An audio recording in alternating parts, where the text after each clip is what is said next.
What's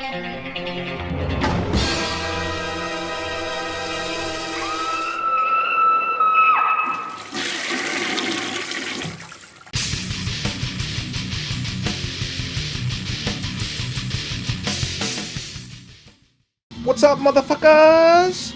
Thralls of Metal here again for another screaming toilet review. I am Shredlord here.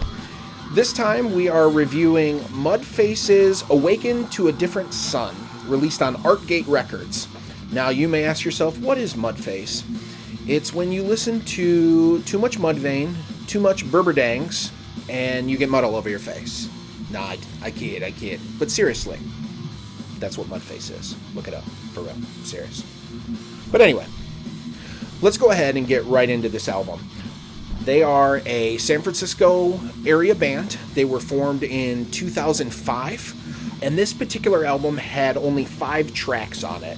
So, track number one started off as a ripper, as most of these songs, well, all 5 for the most part, start off at a really nice ripping pace. Sometimes you get an album where it starts off kind of lull and builds up to the excitement.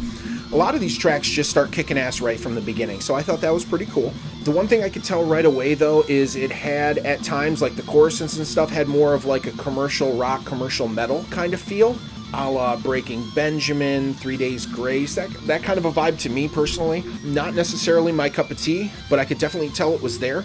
The one cool thing I will say about the first track was it had some really cool vocal harmonies that kind of reminded me of something like Lane Staley and Jerry Cantrell would do from Alice in Chains. So I thought that was cool. It was near the end of the tune, and I was like, okay, that's pretty sweet. Track number 2 continued that same musical style, that more commercial rock, commercial metal stuff, but there was a difference in the vocal style. In the first track, the vocals were kind of gruff and almost like a Chuck Billy kind of vibe. As we get to the second track, it drops to a more melodic, sing-songy type vocal style. The one thing this track did have, there is 2 solos, I believe, on this. The second track has a solo on it, and one thing I'll say is, from a technical standpoint, it wasn't anything difficult, but I thought the guitar player made really good use of his note choices and the melodies, and I thought it was a really cool, really appropriate guitar solo for the track. Track 3. Now here's where the album kind of shifts to me. It's almost like in movements. The first 2 songs have like a certain sound, the second set of 2 songs has a certain sound, and then the last track has a different sound, and I'll kind of dive into that as we go on. But third track kind of has a Mastodon vibe to it. Now, if you are a fan of Mastodon or Baroness, you kind of know that they have a particular style about their riff writing and their song structure and stuff, and to me, it definitely reminded me a lot of that. If I had to say my favorite track on this album, it would probably be this one. I like the nice, heavy, open riffs, and at the end, there's a really, really, really cool breakdown that I enjoyed listening to. So for that, probably, I would say, for those reasons, that would be my favorite track off the album. The fourth track, once again, kind of similar to the other track, but with a different kind of a Mastodon feel. There was another guitar solo in the fourth track as well. This time it was a little more technically proficient. Nothing that's going to blow your socks off by any means, but I thought, once again, the guitar player made nice use of the technique that he had and created something really melodic and strong for the song. Now finally, the 5th track. This is the track that I wish the rest of the album sounded like, because it is the most metal by far out of anything else that I've listened to on this album.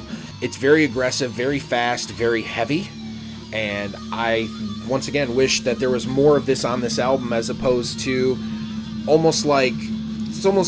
at times it sounded like a collaboration album, like you write these 2 songs and then you write these 2 songs and I'll write the last one, we'll put them together. So it wasn't very cohesive. You could tell it's the same band, but stylistically it still didn't sound very cohesive to me. From a production standpoint, I liked the production sound. I thought it was good. The one thing that I could have used, and once again, it's just personal preference, I really wished I could have heard more of the raw guitar tones, just the real raw, crunchy guitar tones. It seemed like the guitars were sometimes in the same frequency, or even at times buried by the low end of the bass. So for me, it would have been nice if I could have got more of that crunch, so the articulation of the riffs would come through more and just, to me, sound a little bit tighter. But who knows, maybe that's not what they were going for So that's why they chose to mix it that way. So that's all 5 of the tracks. Let's go ahead and get down to ratings. I personally would rate this album at a 2.5 out of 5. It's not a bad album by any means. Personally, it's just not for me. Once again, in the beginning, it had a very commercial rock, commercial metal style to it, and that's just not my cup of tea. If that is your cup of tea, I bet you'll enjoy this album just fine. So you should go check it out if that's your thing. But I would say 2.5 because I could have used a little bit more guitar in the production, and I wish they did more of the Mastodon-y or heavier metal kind of stuff throughout the whole thing. So there's my 2.5. There's my opinion. And we are done with this review. So if you like what you saw, hit the like and subscribe button, and we will be back with more reviews. We are the Thralls of Metal. Take her easy.